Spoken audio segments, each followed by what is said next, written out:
442 is brought to you by North Star Bets. That's a win. Good Monday to you, football fans. It's room 442. I'm James Sharman. Sarah Pararia joins me here as usual.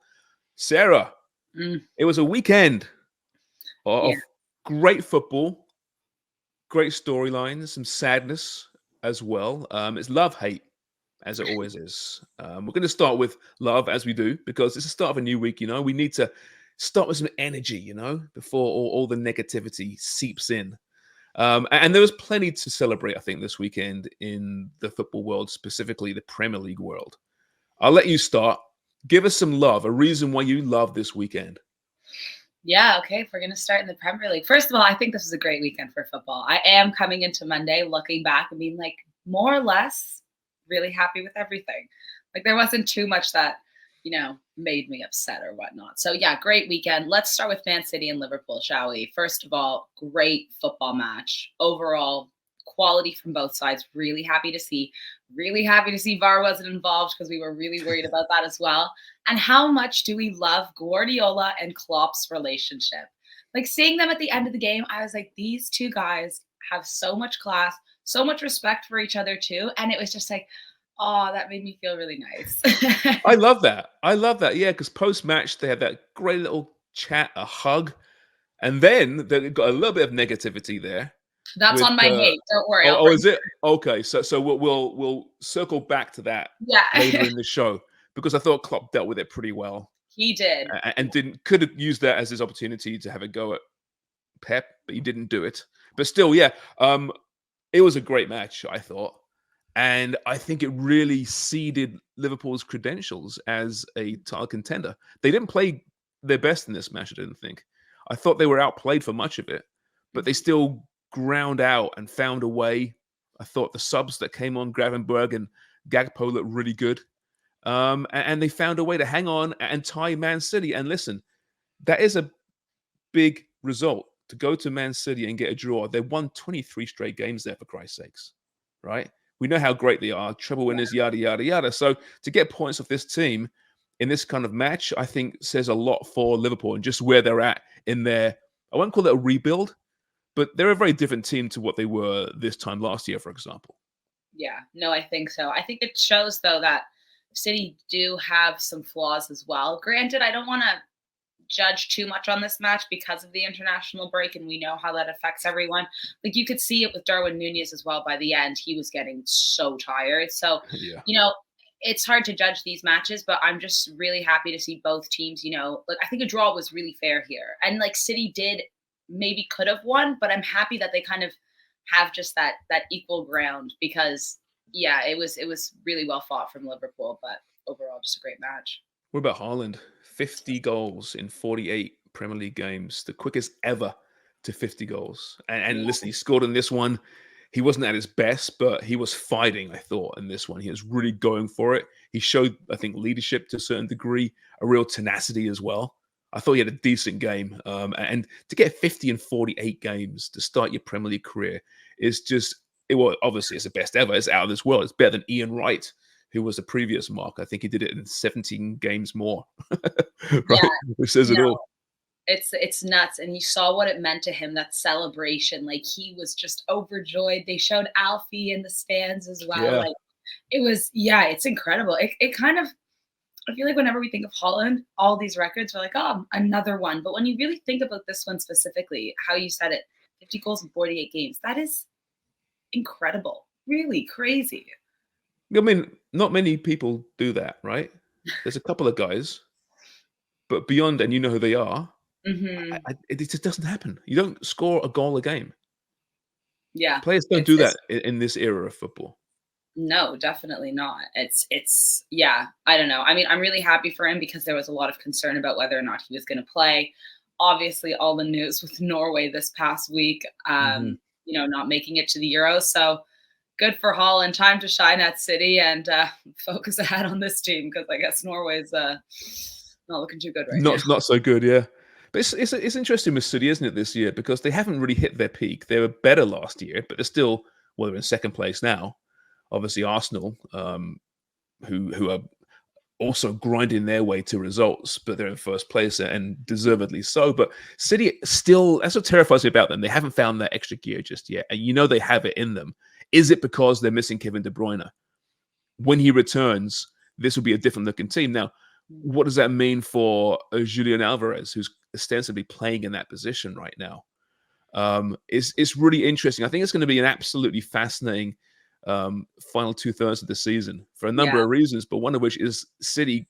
Will they find that gear? Will they fall back in the old tried and tested excuse? Well, they did play a lot of football last year. They did win the treble. What do we expect? Or will they just keep pushing it? My gut tells me, because it's Pep, they're going to keep pushing it, and they will find that at some point. And in the end, they're going to win this thing. But I just think it's a tighter race than perhaps most of us thought.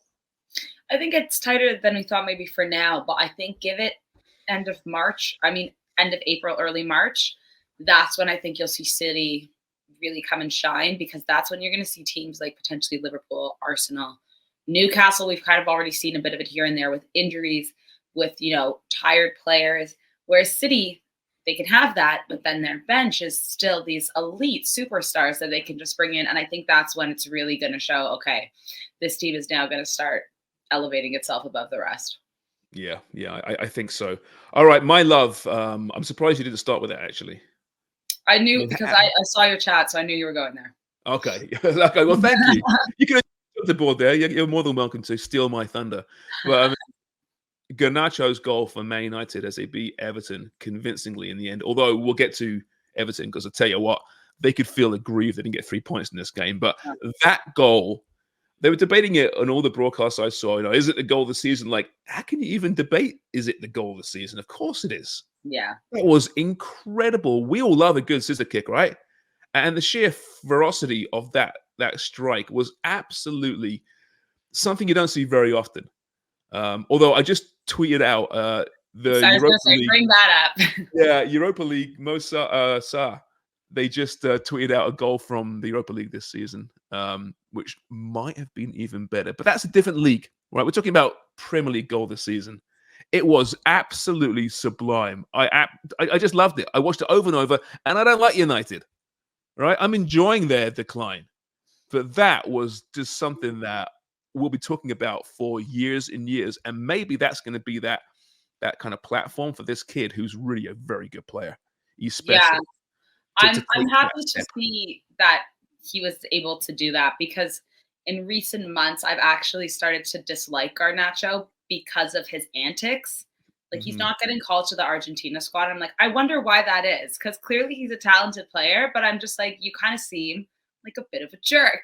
So I'm very happy to see, like, he is a talented footballer, and I hope that he can hone his focus on that instead of kind of being this show off. Like, do you remember 2 weeks ago in the Champions League match, Man United against Copenhagen, and he scored and he shushed the crowd, and then Copenhagen came back and won, and I was like, you're such a fool. But yeah, I'm happy for him because the talent is there. So hopefully we can see it grow more, because this kid is a little legend, really. And I mean, the athleticism you need to, not only the athleticism, but the balls you gotta have to, take a shot like that. Like, you saw him winding up, ready to go, and I was like, oh my God, if he misses this, good God. He didn't, and it was great. But I saw you on Twitter tweeted out it went from a 10 out of 10 to a 9 out of 10. All because of the Ronaldo celebration. And some people took me seriously.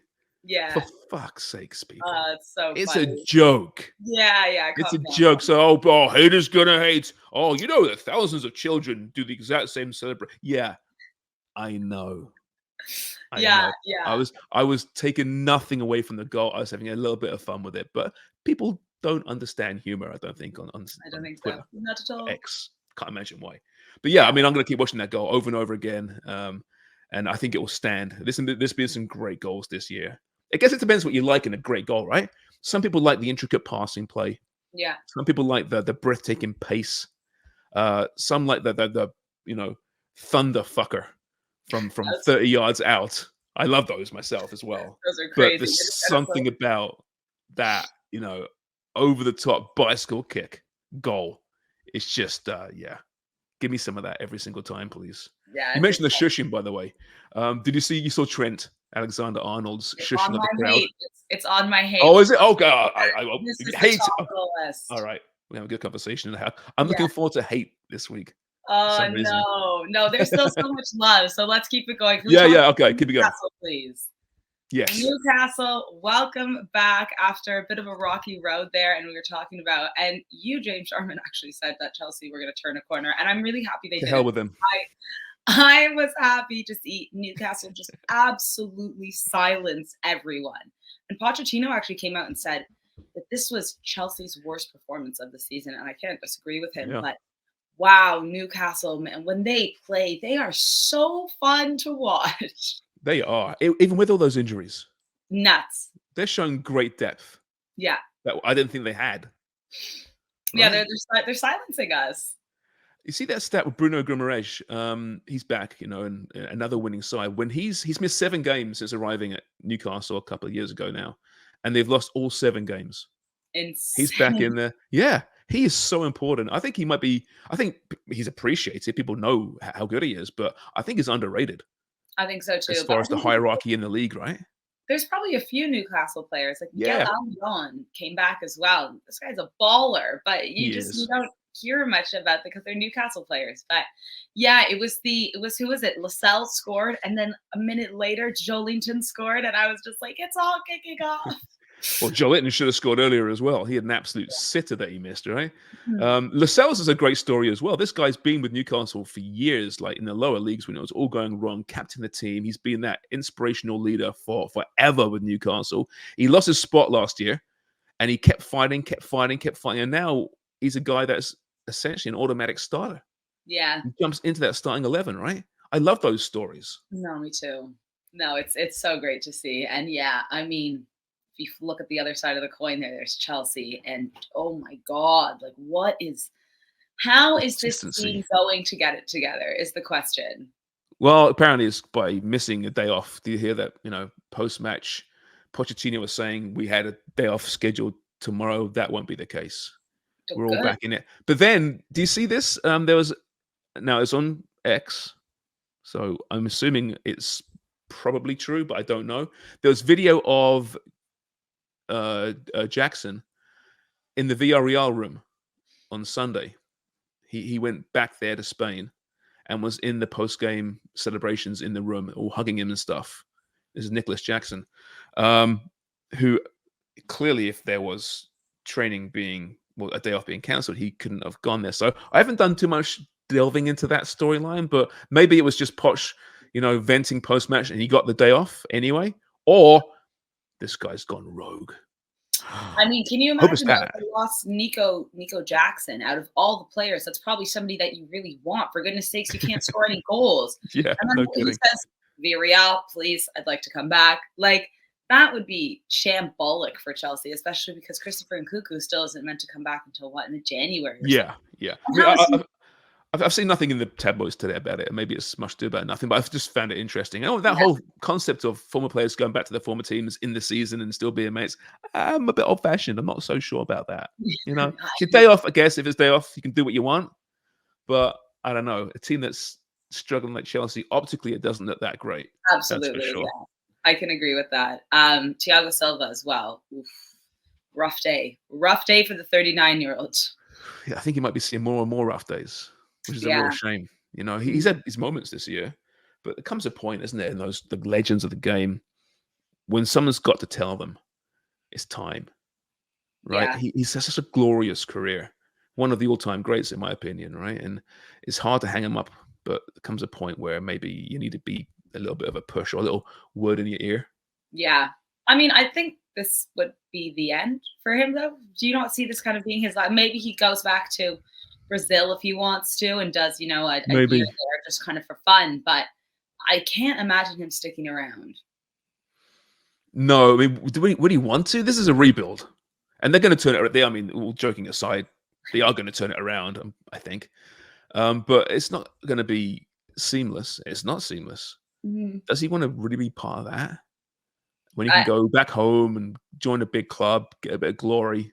Yeah. It's still at 39. What's he got to offer, though, at this point? I mean, that's kind of what I'm thinking. I'm like, it's amazing that you're still playing for a top-level team in the Premier League, at 39. But It is surely amazing. this is it. This has to be it. 39. I mean, just that is incredible. Yeah, no, it really is. You forget how old he is because he's just been there for like he's Yeah. just a staple. Yeah. Yeah. For so long. Yeah. So anyway, that love was kind of turned into hate a little bit for Yeah, Chelsea, but that's their fault. It's not our fault. Some love here. Just Aston Villa Ollie and Watkins. Ollie Watkins. He is a player, isn't he? He is a baller. That team is full of ballers. To beat a Spurs team who actually looked pretty good despite Yeah. all their injuries. I can see why they'll feel a little bit aggrieved that they should have been up 2 or 3 goals in that first half. But Villa found a way, and now look at them. They're in the Champions League spots. Are you prepared at this point to say they are a contender for the Champions League spots? Let's not go title just yet. It's a bit early. But for the Champions League spots, I don't know how we can say they're not. Yeah, I Given don't know what they've done in either. the last calendar year, what they've done is amazing. What scares me is teams like you mentioned, Chelsea turning a corner, Man United, because these teams just have, the experience. They have, these players that they can just bring in. They have the money and transfer windows and whatnot. But that's what scares me. It's keeping like consistency. And I don't think teams realize how hard it is until they're there and they go, oh, we really need to win every game if we're trying to stay up here. I would love to see Villa in the top 4, but I'm still just that February, March. That's what Yeah. that's when things go south for a lot of teams. And that's when you see the big teams, thrive. So I hope so. I'd love to, but I'm still just a bit iffy. And it's not a Villa thing. It's just, club smaller than, like the big, whatever, 6 or whatever it is. Yeah, yeah. I mean, yeah, precisely because it is important to acknowledge they are a big club, but they're Yeah. not a super club. They can't afford to compete with the Chelseas or the Man Cities, obviously, even the Arsenals or Liverpools. And right now, you look at the table. So Arsenal on 30 points, a point up in City. Liverpool on 28, tied with Villa. So there's your top 4. And I think I'm at a point now where I'm confident to say that Arsenal, City, and Liverpool are going to finish top 4, Yeah. despite it being so tight. But then you have Villa, you have Spurs, who have surprised us all and will get reinforcements and will improve. But then you got United, who are just 4 points back of 4th. Could they turn it around? Stranger things have happened. They're the informed club right now in the Prem by results, not by performance, because Christ, Everton, 24-6. 24-6 shots on United in that match. Right? Yeah. United are finding it away and give them credit. Right? But and then you have Newcastle, 23 points, 5 back of Villa right now. They're not going to get worse. Yeah, I don't They're think going to so. get better. And sure, they're having difficulty with Europe. That's clearly a case. But they'll learn to get through that. Yeah, so your cat walked through the background there. So I was going to say, did you guys hear him meowing? He's going I'm glad that he's crazy. feeling better. He's coming in. He's coming in. Sorry. Great podcast material that. So Newcastle and this in January they're gonna spend. They can maybe just loan back all those star players from Saudi Arabia, right? So if you're a Villa fan, you're enjoying this, and I'd love to see them finish top 4 more than any other team outside, of course, and Liverpool for my one-eye bias there. But you look at Newcastle, and no one's writing them out that contention just yet. And even Brighton won again this weekend. Look back to their best where they should be, right? So it's still too early to say that Villa are perhaps well, listen, they're a contender. They're in the mix, but I don't think they'll finish there. I'll say that. I don't think when push comes to shove, but they'll finish in the European spots. Yeah. Some European spot, whatever it is, and that's progress, right? I think it's between them, Spurs, and Newcastle for that. Like, obviously now I'm writing off United, and I want to, but I shouldn't. I know. You never know what's going to happen there, right? We get the new ownership comes in. Will you make changes? Yeah. I don't know. Can I quickly give some love to the Serie and Francisco Camarda, 15 Okay, yes, you can. old. It's funny because he's on my hate list. But you go, you give love, and then later on in the show, I'll say why I have my hate.